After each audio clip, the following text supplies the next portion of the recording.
Hi, everyone. Thanks for joining me for episode 6 of the 10 Most Beautiful Women in History. If you're new here, welcome.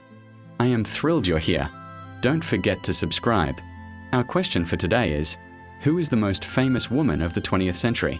For many, one name comes to mind, Marilyn, a goddess of the silver screen, a global symbol of beauty and desire. That name alone evokes a whole universe of glamour, the platinum blonde hair, the breathy voice, the smile that could light up a city. This is the myth of Marilyn Monroe, a legend that only seems to shine brighter with every year that passes, a perfect image manufactured for the whole world to see. Here's the thing, this immortal legend was built on a foundation of pure tragedy. A young girl named Norma Jeane, born into a world of pain and neglect, would end up using her deepest scars to create Hollywood's greatest, most beautiful illusion. This is the story of how that tragedy became an unbreakable myth. When researching for this video, it was hard to ignore the disparity between the historical record and the common understanding of Monroe's life and work. Almost all of the widely accepted narratives that have come to define her legacy contain some inaccuracies or outright falsehoods. There are several biographies written about Monroe that are considered the definitive stories of her life. However, upon closer examination, we find they contain problematic elements. Some are riddled with factual errors or rely heavily on dubious accounts from people who had little direct contact with Monroe. Others suffer from a lack of critical analysis, presenting their subject matter almost entirely at face value. The problem with these sources is they paint a picture of Monroe that is incomplete and sometimes inaccurate. They fail to capture the full complexity of her life and personality, often reducing her to a mere object of beauty or a victim of circumstance.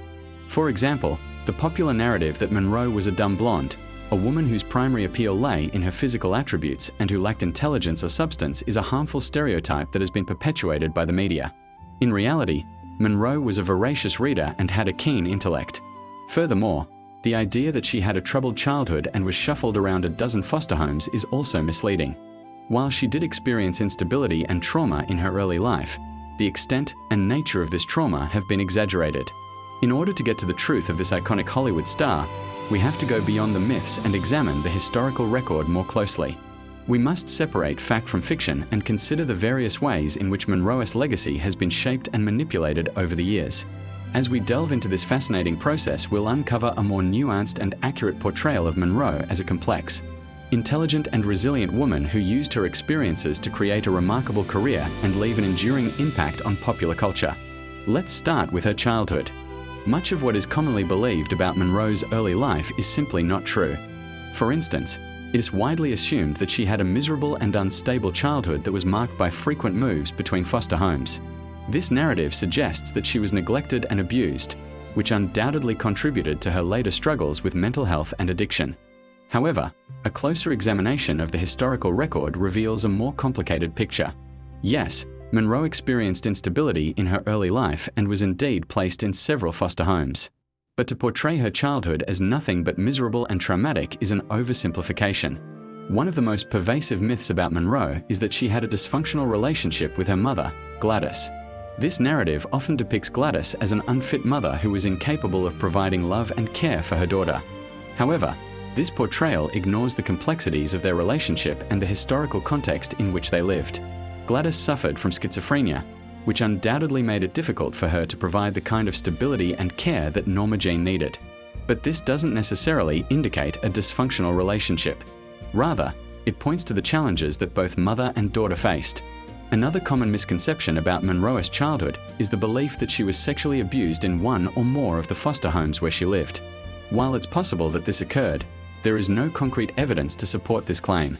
The idea that Monroe endured sexual abuse in her early life has been perpetuated in popular culture, but it remains an unfounded rumor. It is also crucial to consider the ways in which Monroe's early experiences shape her personality and career choices. The instability and trauma she faced undoubtedly contributed to her later struggles with mental health and addiction, but they also motivated her to excel in her chosen profession. From a very young age, she expressed a desire to become an actress, and she worked tirelessly to achieve her goals. Moving on to her adult life, particularly her career in Hollywood, we encounter another layer of complexity. One of the most enduring myths about Monroe is the notion that she was a Hollywood ingenue, a naive and innocent actress who was exploited by the industry. This narrative often portrays her as a victim of the male-dominated entertainment industry, suggesting that she was used and discarded once her usefulness had worn off.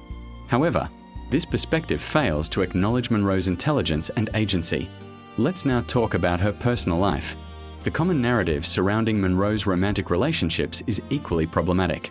The idea that all of her relationships were doomed to fail because of her own insecurities or personal issues ignores the complexities of her relationships and the contributions of her partners. For example, her marriages to James Dougherty and Joe DiMaggio are often portrayed as failures on her part. However, these relationships were not solely responsible for her unhappiness, and she did not bear all the blame for their dissolution. Lastly, let's address the prevailing myth that Monroe's death was a tragic loss of innocence, a senseless and untimely end to the life of a beloved star. This narrative often reinforces the notion of Monroe as a naive and vulnerable figure who was ill-suited for the harsh realities of Hollywood. However, this perspective overlooks the complexities of her life and career. Monroe's death was not solely due to external factors such as the pressures of fame or the challenges of her personal life. It was the result of a combination of personal struggles, professional pressures, and the broader social context of the time. In conclusion, separating fact from fiction in the case of Marilyn Monroe is crucial to understanding her legacy and the lasting impact she has had on popular culture. By examining the historical record and considering the various ways in which her legacy has been shaped and manipulated, we can gain a more nuanced and accurate portrayal of her life and work. Doing so allows us to appreciate the complexity of Monroe as an individual and the challenges she faced throughout her life. Moreover, it helps us to recognize the ways in which her legacy has been distorted and the harmful stereotypes and misconceptions that have arisen.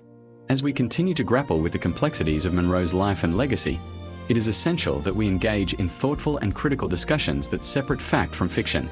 By doing so, we can honor the legacy of this iconic star in a way that is both respectful and accurate. What do you think? Is there a particular aspect of Marilyn Monroe's life or legacy that you find particularly fascinating or thought-provoking? Feel free to share your thoughts in the comments below. I hope you enjoyed this video. If you did, please give it a thumbs up.